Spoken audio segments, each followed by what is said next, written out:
பார்த்தேன் பிரைவா.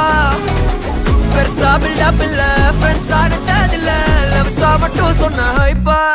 இப்போ சலபல சலபல அடியே